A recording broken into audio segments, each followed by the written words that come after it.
जय हो बृहस्पति भगवान की जय। नमस्कार दोस्तों, आप सभी का स्वागत है आपके अपने ही चैनल सुविचार विद रीना में। गुरु बृहस्पति की कृपा से बढ़े ज्ञान का प्रकाश, जो पूजे सच्चे मन से पाए सुख और समृद्धि का आशीर्वाद। आप सभी पर बृहस्पति देवता का आशीर्वाद सदा सर्वदा बना रहे। बृहस्पति देवता जिन्हें गुरु और ज्ञान का दाता माना जाता है, हम सबके जीवन में विशेष स्थान है। वे हमें सही मार्ग पर चलने की प्रेरणा देते हैं, हमारे मन में सकारात्मकता का संचार करते हैं। बृहस्पति देवता जिनका नाम सुनते ही ज्ञान और विवेक की छवि हमारे सामने आती है, उन्हीं बृहस्पति देवता को आज बृहस्पतिवार के दिन नमन करते हुए हम सब कथा का श्रवण करते हैं। प्रिय श्रोताओं, कथा का शुभारंभ करने से पहले आप सभी यदि अपने जीवन में सभी प्रकार की सुख समृद्धि पाना चाहते हैं तो कमेंट बॉक्स में बृहस्पति देवता की जय जरूर लिखिए, गुरु देवता की जय जरूर लिखिए। बृहस्पति देवता सबकी मनोकामना पूर्ण करने वाले हैं। बृहस्पति देवता को सभी देवी देवताओं का गुरु माना गया है, जो कि किसी भी व्यक्ति को ज्ञान और सौभाग्य का वरदान प्रदान करते हैं। ऐसी मान्यता है कि अगर किसी व्यक्ति का गुरुदेव बृहस्पति देव की कृपा से गुरु हो जाए, उसे जीवन में कभी किसी भी बात की कोई सुख की कोई कमी नहीं रहती। पुराणों में बृहस्पति देव को महर्षि अंगी का पुत्र बताया गया है। मान्यता है कि जब महर्षि अंगी की पत्नी को बहुत समय तक कोई संतान नहीं हुई, तब उन्होंने भगवान ब्रह्मा जी से प्रार्थना की। तब ब्रह्मा जी ने उन्हें एक व्रत बताया, जो कि पुंसवन व्रत कहा जाता है। इसके बाद महर्षि अंगीरा की पत्नी ने इस व्रत की पूरी जानकारी श्री संतन कुमार से लेकर अपना पुंसवन व्रत पूर्ण किया, जिसके पुण्य प्रताप से उन्हें एक बहुत ही तेजस्वी संतान की प्राप्ति हुई, जिसे ही बृहस्पति के नाम से जाना जाता है। नवग्रहों के श्रेष्ठ बृहस्पति मात्र एक ग्रह नहीं है, वरन देवताओं के गुरु भी हैं। ब्रह्मा जी के मानव पुत्र महर्षि अंगीरा के 3 पुत्र हुए, बृहस्पति, उत और सर्वर्थ। इसमें बृहस्पति सबसे श्रेष्ठ अर्थात ज्येष्ठ अर्थात बड़े हैं। बृहस्पति अत्यंत सत्व गुणों से युक्त, वाणी बुद्धि और ज्ञान के अधिष्ठान और महान पारक हैं। बृहस्पति देव अपने एक रूप से देव पुरोहितों के रूप में इंद्र सभा ब्रह्मा सभा में विराजमान रहते हैं, और दूसरे रूप से ग्रह के रूप में प्रतिष्ठित होकर नक्षत्र मंडल में विराजमान रहते हैं। बृहस्पति देव के देवताओं के गुरु बनने के पीछे एक अत्यंत सुंदर तथा स्कंद पुराण में वर्णित है, जिसके अनुसार एक समय देवगुरु बृहस्पति ने काशी में शिवलिंग की स्थापना कर घोर तपस्या की। तपस्या करते हुए 1000 वर्ष बीत गए। तब महादेव उस शिवलिंग से प्रकट हुए और बृहस्पति देव से कहने लगे, मैं तुम्हारी तपस्या से प्रसन्न हूँ। अपना अभिष्ट चिंतन जरा मरण से रहित उद्धार करने वाले और शरणागत वत्सल के आपके दर्शन ही मैं कृतज्ञ हो गया हूँ। मेरी समस्त मनोकामनाएं पूर्ण हो गई हैं, कुछ भी आप प्राप्त नहीं रह गया है। बृहस्पति देव की ऐसी स्तुति सुनकर महादेव ने और भी अधिक प्रसन्न होकर उन्हें अनेक वर दिए और कहा कि हे अंगीरा रस, तुमने बहुत अर्थात बड़ा तप किया है, इसलिए तुम इंद्र देव के पालक तथा ग्रहों के पूज्य हो जाओगे और तुम्हारा नाम बृहस्पति देव होगा। महादेव ने आगे कहा, हे ग्रह शक्ति और विद्वान हो, इसलिए तुम्हारा नाम वासिचपति भी होगा। जो प्राणी तुम्हारे द्वारा स्थापित इस बृहस्पति संवर लिंग की आराधना करेगा और तुम्हारे द्वारा की गई स्तुति का पाठ करेगा, उसे मनोवांछित फल प्राप्त होगा तथा ग्रह जनित कोई अन्य बाधा उसे पीड़ित नहीं करेगी। इतना कहकर महादेव ने सभी देवताओं को बुलाकर बृहस्पति जी को देवाचार्य तथा देवगुरु के पद पर प्रतिष्ठित कर दिया। बृहस्पति देव व्रत की पौराणिक कथा के अनुसार प्राचीन काल की बात है, भारतवर्ष में एक राजा राज्य करता था। वह बड़ा प्रतापी और दानी था। वह नित्य प्रति मंदिर में भगवान के शिव दर्शन करने जाता। वह ब्राह्मण और गुरुजी की सेवा किया करता था। उसके द्वारा से कोई भी याचक निराश होकर नहीं लौटता था। वह प्रत्येक गुरुवार को व्रत रखता और पूजन करता तथा हर दिन गरीबों की सहायता करता था, परंतु यह सब बात उसकी रानी को अच्छी नहीं लगती थी। वह न तो व्रत करती थी और न ही किसी एक को एक भी पैसा दान करती थी। राजा से ऐसी करने को मना किया करती थी।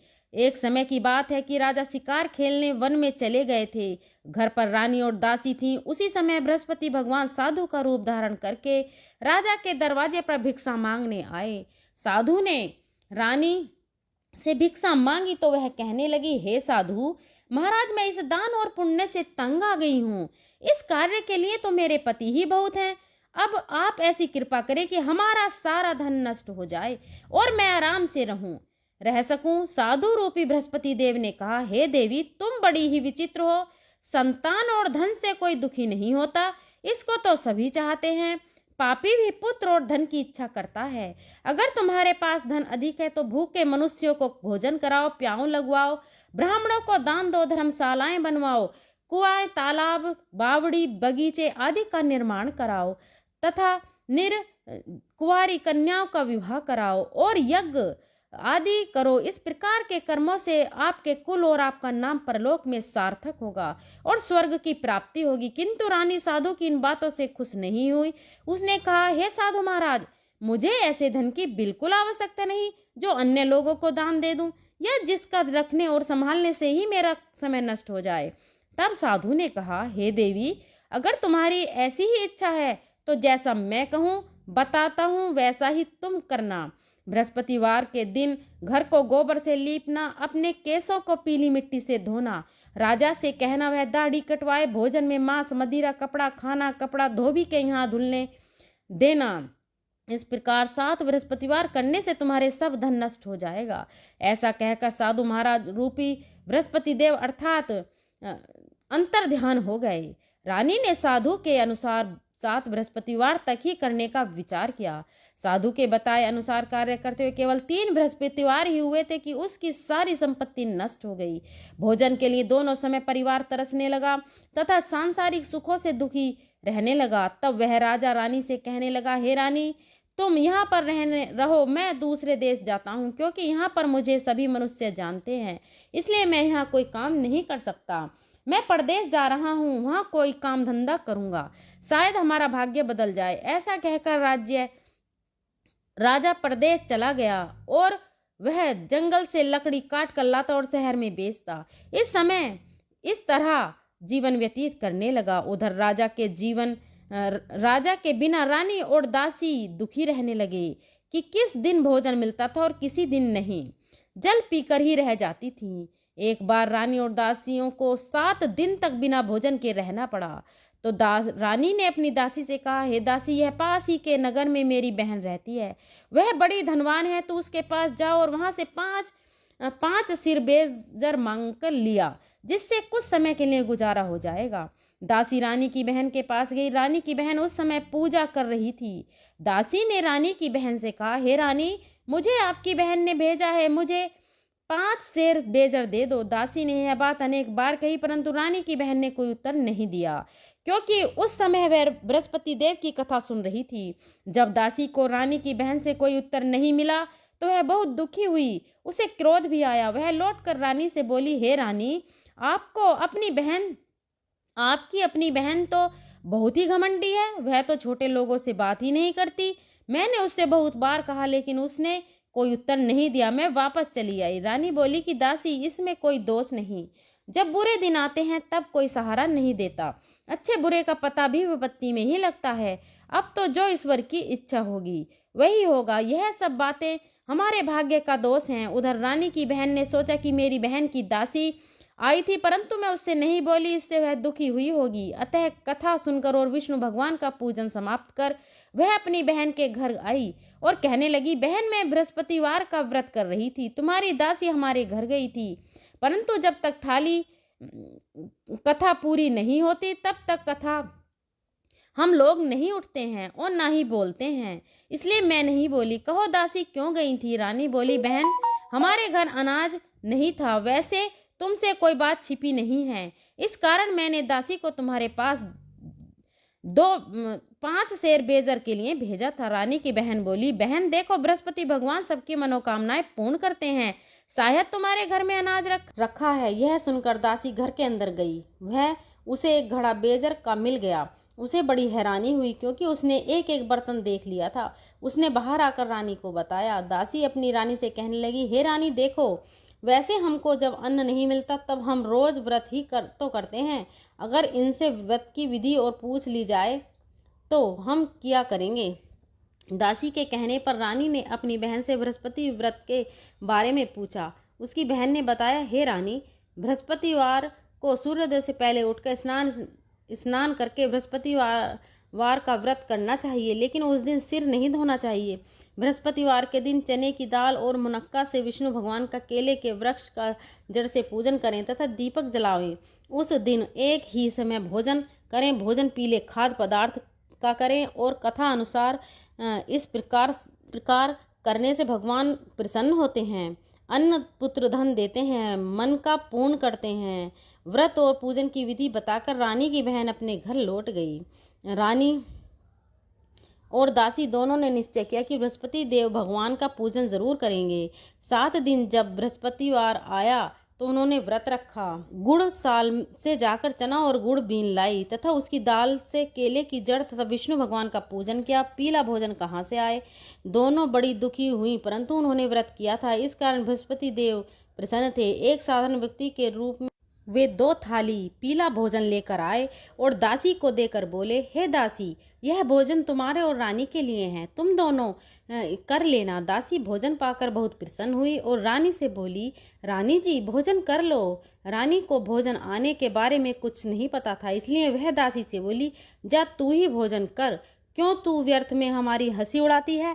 तब दासी बोली, रानी, एक व्यक्ति भोजन दे गया है। तब रानी कहने लगी, वो भोजन तेरे लिए ही दे कर गया है, तू ही भोजन कर। दासी ने कहा, वह व्यक्ति हम दोनों के लिए 2 थाली देकर गया है, इसलिए मैं और आप दोनों साथ साथ भोजन करेंगे। फिर दोनों ने गुरु भगवान को नमस्कार कर भोजन किया। उसके बाद से वे प्रत्येक बृहस्पतिवार को गुरु भगवान का व्रत और पूजन करने लगी। बृहस्पतिवार भगवान की कृपा से उनके पास धन हो गया, परंतु रानी फिर पहले की तरह आलस्य करने लगी। तब दासी बोली, देखो रानी, तुम पहले भी इसी प्रकार आलस्य करती थी, तुम्हें धन रखने में कष्ट होता था, इस कारण सभी धन नष्ट हो गया। अब गुरु भगवान की कृपा से धन मिला है तो तुम्हें फिर आलस्य होता है।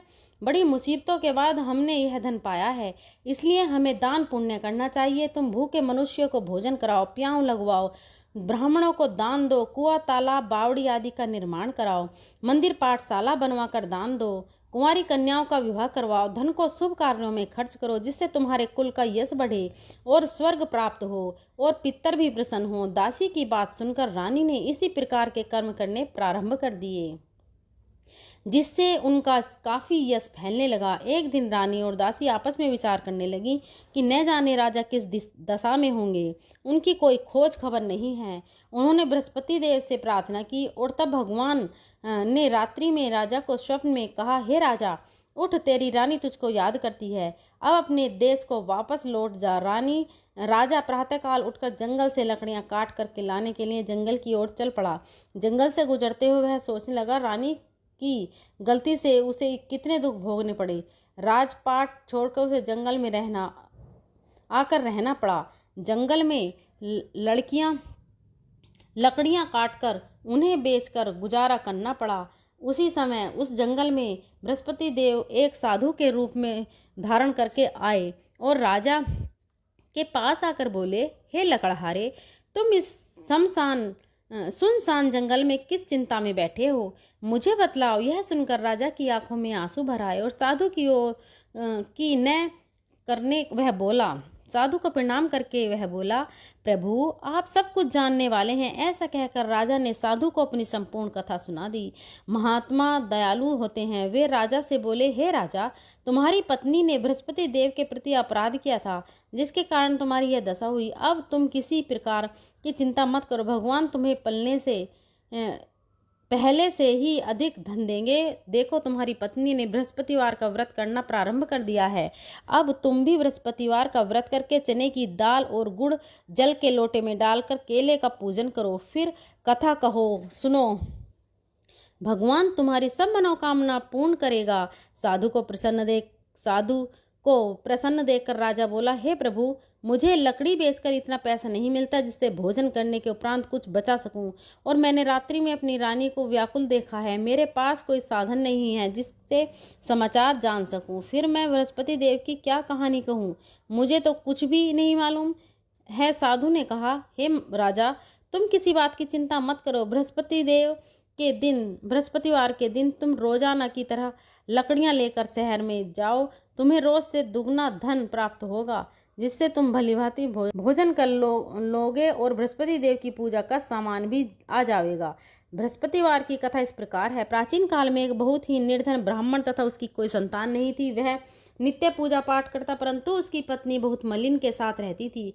वह ना तो स्नान करती और न किसी देवता का पूजन करती थी। प्रातःकाल उठते ही सबसे पहले भोजन करती, बाद में कोई अन्य कार्य करती। ब्राह्मण देवता बहुत दुखी रहते थे। पत्नी को बहुत समझाते, किंतु कोई परिणाम नहीं निकलता। भगवान की कृपा से ब्राह्मण की पत्नी के कन्या उत्पन्न हुई। वह कन्या अपने पिता के घर में बड़ी होने लगी। वह बालिका प्रातः स्नान करके भगवान विष्णु का जप करती। वह बचपन से ही बृहस्पतिवार का व्रत भी करने लगी थी। पूजा पाठ समाप्त कर स्कूल जाती तो अपनी मुट्ठी में जौ भर कर ले जाती और पाठशाला जाने के मार्ग में डालती जाती। वहीं जो सोने के हो जाते तो लौटते समय उनको बीन करके घर लाती। एक दिन वह बालिका सौंप में उस सोने के जौ फटक रही थी, साफ कर रही थी। तभी उसकी माँ ने देख लिया और कहने लगी, बेटी, सोने के जौ को फटकने के लिए सोने का ही जौ होना चाहिए, सूप होना चाहिए। दूसरे दिन गुरुवार था। उस कन्या ने व्रत रखा और बृहस्पति देव से प्रार्थना करके कहा, हे प्रभु, यदि मैंने सच्चे मन से आपकी पूजा की है तो मुझे सोने का सूप दे दो। बृहस्पति देव ने उसकी प्रार्थना स्वीकार कर ली। रोजाना की तरह वह कन्या जो फैलाती हुई पाठशाला चली गई। पाठशाला से लौटकर जब वह जो बीनने लगी तो बृहस्पति देव की कृपा से उसे सोने का सूप मिला। उसे वह घर ले आई और उसमें जौ साफ करने लगी, परंतु उसकी माँ का वही ढंग रहा। एक दिन की बात है, वह कन्या सोने के सूप में जौ साफ कर रही थी।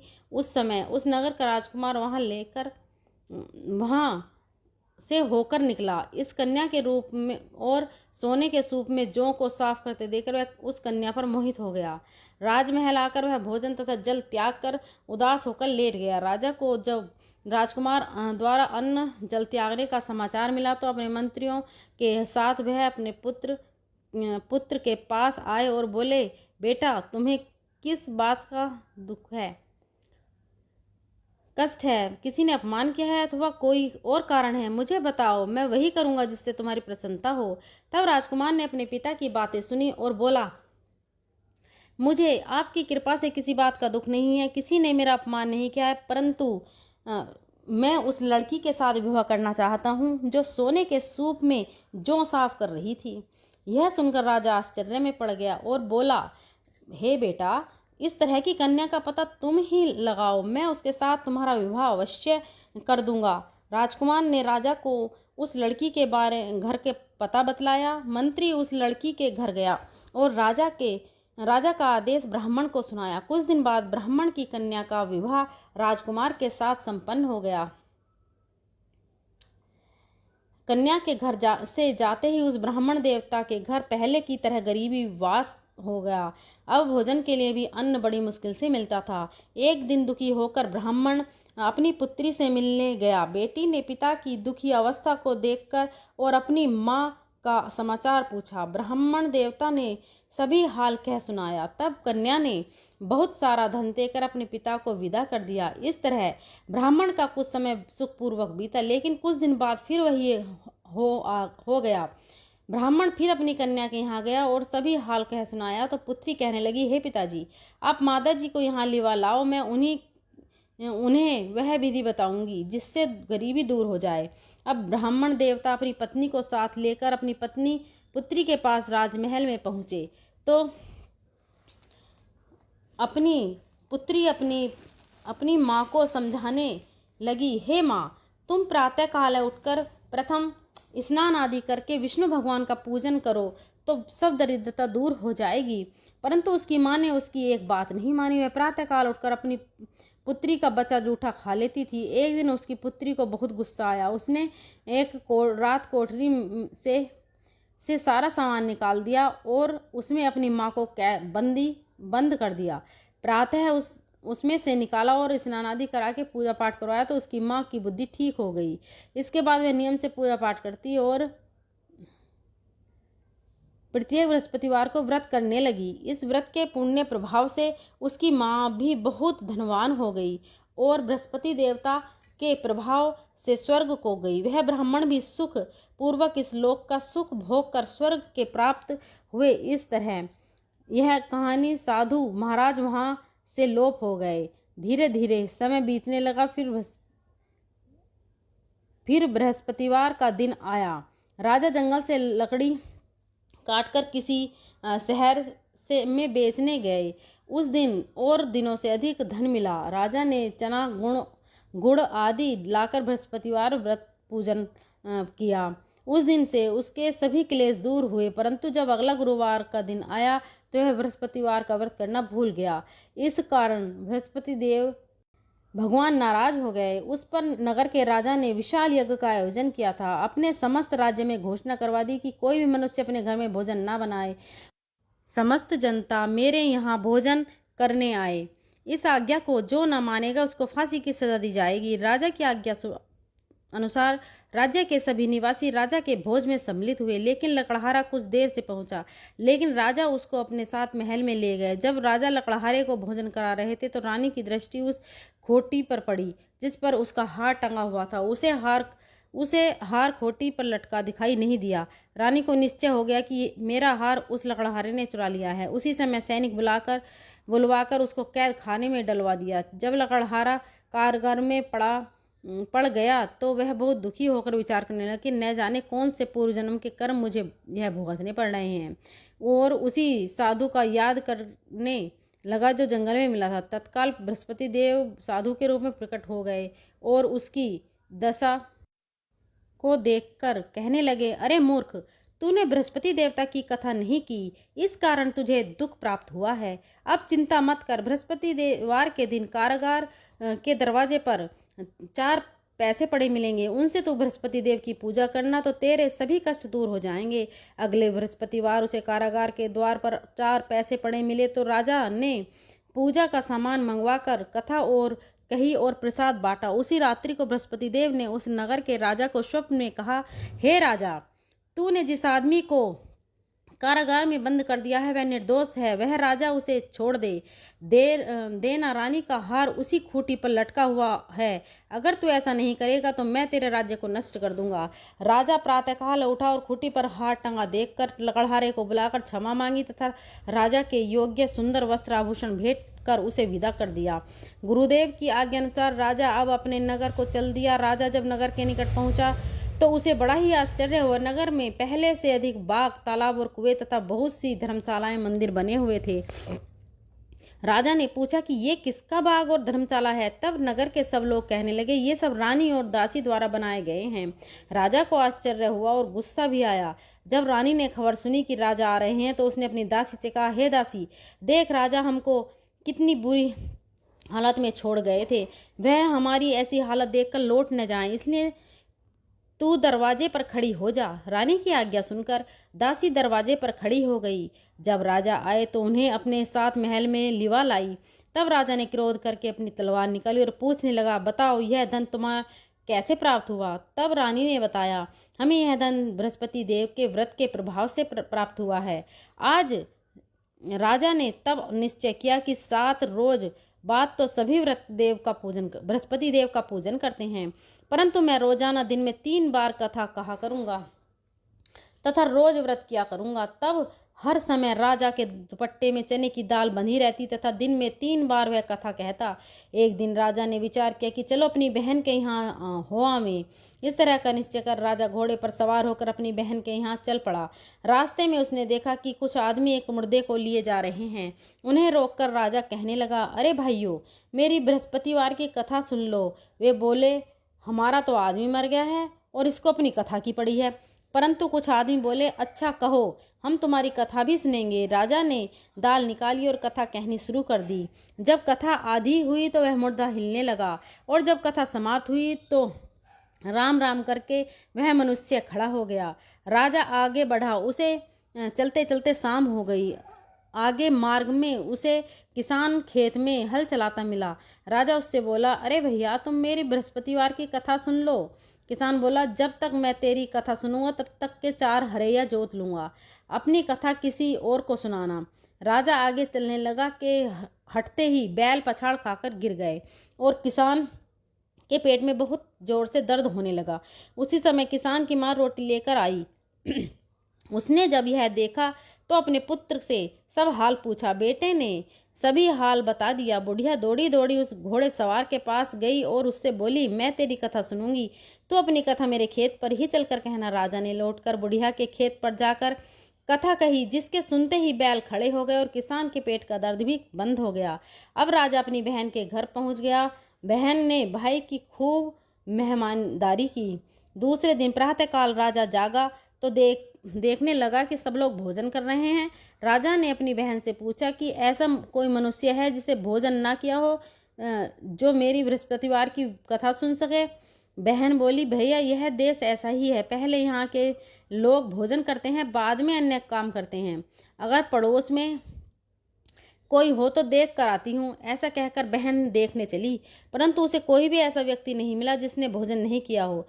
फिर एक कुम्हार के घर गई, जिसका बड़ा लड़का बीमार था। उसे पता चला कि उसके यहाँ 3 दिन से किसी ने भोजन नहीं किया है। रानी ने अपने भाई की कथा सुनाने के लिए कुम्हार से कहा तो वह तैयार हो गया। तब राजा ने जाकर बृहस्पति की कथा कही, जिसको सुनकर उसका लड़का ठीक हो गया। अब तो राजा की प्रशंसा होने लगी। एक दिन राजा ने अपनी बहन से कहा, हे बहन, अब मैं अपने घर जाऊंगा, तुम भी तैयार हो जाओ। राजा की बहन ने अपनी सास से अपने भाई के साथ जाने की आज्ञा मांगी तो सास बोली, चली जा, परंतु अपने लड़कों को मत ले जाना, क्योंकि तेरे भाई के कोई संतान नहीं है। बहन ने अपने भाई से कहा, भैया, मैं तो चलूंगी, परंतु कोई बालक नहीं जाएगा। राजा ने कहा, जब कोई बालक नहीं चलेगा तो तुम भी क्या जाकर करोगी। फिर दुखी मन से राजा अपने नगर को लौट आए। राजा ने अपनी रानी से कहा, हम निसंतान हैं, इसलिए हमारे घर आना कोई पसंद नहीं करता, हम निर्वंश राजा हैं। ऐसा कहकर वह बिना भोजन आदि किए से सैया पर लेट गए। रानी बोली, हे बृहस्पति, भगवान हमें सब कुछ दिया है, वे हमें संतान भी अवश्य देंगे। उसी रात बृहस्पति देव ने राजा को स्वप्न में कहा, हे राजा, उठ, सभी सोच त्याग दे, तेरी रानी गर्भ से है। राजा को यह जानकर बड़ी प्रसन्नता हुई। 9वें महीने रानी के गर्भ से एक सुंदर पुत्र पैदा हुआ। जब रानी की बहन ने यह शुभ समाचार सुना तो वह बहुत खुश हुई तथा बधाई लेकर अपने भाई के यहाँ आई। तभी रानी ने कहा, घोड़ा चढ़कर तो नहीं आई, गधा चढ़ी आई। राजा की बहन बोली, भाई, मैं इस प्रकार ना कहती तो तुम्हें संतान कैसे मिलती। बृहस्पति देव ऐसे ही हैं, जिसके मन में जो कामना रहती है सभी को पूर्ण करते हैं। जो सद्भावना पूर्वक बृहस्पति का व्रत करता है और कथा पढ़ता तथा कथा सुनता है, दूसरों को सुनाता है, बृहस्पति देव उसकी सभी मनोकामनाएं पूर्ण करते हैं। बृहस्पति देव उनकी सदैव रक्षा करते हैं। जो संसार में सद्भावना और सच्चे मन से बृहस्पति देव का पूजन करते हैं, उनकी सभी मनोकामनाएं उसी प्रकार पूर्ण होती हैं जैसे रानी और राजा ने बृहस्पति देव की कथा का गुणगान किया। उनकी सभी इच्छाएं बृहस्पति देव के पूर्ण की। मनुष्य को हृदय से उनका मनन करते हुए जयकार करनी चाहिए। प्रेम से बोलिए, बृहस्पति देवता की जय। यह थी बृहस्पतिवार व्रत कथा। अब सुनिए आरती। ओम जय बृहस्पति देवा, स्वामी जय बृहस्पति देवा, छिन्न छिन्न भोग लगाऊं, कदली फल मेवा। ओम जय बृहस्पति देवा, तुम पूर्ण परमात्मा, तुम अंतर्यामी, स्वामी तुम अंतर्यामी। जगत पिता जगदीश्वर, जगत पिता जगदीश्वर, तुम सबके स्वामी। ओम जय बृहस्पति देवा, चरणामृत निज निर्मल, सब पातक हरता, स्वामी सब तक हरता। सकल मनोरथ दायक, सकल मनोरथ दायक, कृपा करो भरता। ओम जय बृहस्पति देवा, तन मन धन अर्पण कर जो जन शरण पड़े। स्वामी जो जन शरण पड़े, प्रभु प्रकट तब होकर, प्रकट तब होकर द्वार खड़े। ओम जय बृहस्पति देवा, दीन दयाल दयानिधि भगतन हितकारी। स्वामी भगतन हरि, पाप दोष सब हरता, पाप दोष सब हरता, भव बंधन हारी। ओम जय बृहस्पति देवा, सकल मनोरथ दायक सब संशय तारो। स्वामी सब संशय तारो, विषय विकार मिटाओ, विषय विकार मिटाओ, संतन सुखकारी। ओम जय बृहस्पति देवा, जो कोई आरती तेरी प्रेम सहित गावे। स्वामी प्रेम सहित गावे, ज्येष्ठ आनंद बंद सो निश्चय ही पावे।